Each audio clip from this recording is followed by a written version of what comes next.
Mambo vipi? This is Konde Boy Jeshi, the CEO of Konde Gang. Niko hapa kwa address hili jambo linalohusu mdogo wangu Chinga. Kwanza kabisa nikiri kwamba mdogo wangu alinitumia message na kuniomba kwamba anataka kutoka kwenye label akawa independent artist. Nami nilimjibu straight kwamba mdogo wangu, wish all the best. I got you back all the time as usual. Kachini na viongozi wa Konde Gang, video contacts, mfanolize, mwone mnafanyaje. Contract inasema endapo atataka kuterminate na ku-own master, kununua ku-own master. Nikisema master namaanisha catalog, the whole entire catalog. Nyimbo zote hata zile ambazo amezifanya mimi ili ziwe za kwake lifetime.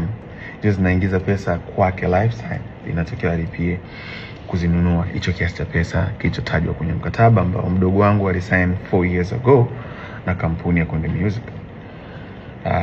Hayo ndio ilikuwa ni mazungumzo na lakini sijui nini kimetokea kwake. Baadaye akaja kusema kwenye social media kwamba nimemdai kiasi cha bilioni 1. Nikiri kwamba sijamdai kiasi cha bilioni 1 na nisingependa pesa yangu tena ije kunichafua mwenyewe.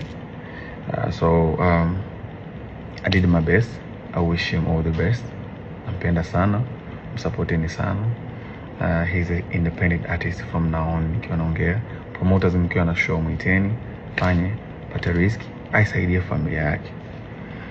Even though lengo tupate risk wote kama ilivyo mwanzo, as you know, ni biashara na tulikuwa tukijitahidi kwa uwezo wetu kuwekeza ili kukuza career ya msanii ambayo itakuwa ni lifetime na kuchange maisha yake.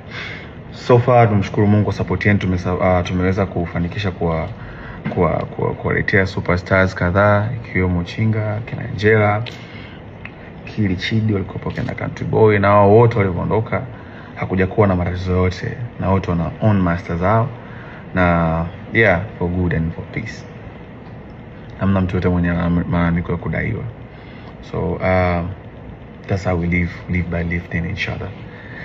Lakini pia speaking of BASATA, nilipata mwito na niliomba management yangu niwakilishe, nataka kujua issue ni nini, kwa sababu sikutegemea, na kwa sababu mazungumzo alizungumza naye na bwana Chinga, sikutegemea kama angeweza kufika BASATA baada ya sanaa na usuluhisho. So niliomba management yangu niwakilishe, izungumze na viongozi wa BASATA kuona wanapataje mwafaka, lakini wakaniambia so far nisingeweza kuyashare sasa hivi. Mimi sikuona haja ya kusuluhisha na mdogo wangu au msanii ambaye nimemtengeneza mimi mwenyewe. Sikuona hiyo haja ya kutengeneza kakia, sikuona hiyo haja ya kutengeneza sintofahamu na mitaharuka. So as I said, my decision kuhusu aende akafanya muziki wake na make sure mnamsupport pia. La mwisho kama sikosei, speaking na kauli yake ya kusema kwamba nilikuwa nimemuita chumbani, nilikuwa sijui nimemwambia mtoe mama yake mzazi. It's sad, na sio kwamba sijui how it's tarnish image, na sio kwamba sijui kuna baadhi ya watu wanaweza wakaamini kwa ni kweli, lakini sina namna. Mtoto akiganyea mkono huwezi kukata, utafanyaje? First, nimemwachia Mungu. Second, nimemsamehe. Na mwisho namwombea. Mimi sihitaji msamaha wote kutoka kwake. Kiona kuna tija sawa, akiona kama kuna haja ya kuomba msamaha watu walosikia maneno hayo ni sawa, lakini pia anastahili kuomba msamaha zaidi ni Mwenyezi Mungu. Kwa ikimpendeza basi kwa wakati wake inshallah aseme sana, aongee na Mungu wake kwa moyo wake wa dhati kabisa. Naamini itamuongezea baraka zaidi na atafika mbali zaidi. Kwa upande wangu mimi sina shida kabisa, na yeye ni my brother na si ataendelea kuwa my brother. Konde Gang nyumbani kwake, because Konde Gang made him. Kwa hiyo wish him all the best.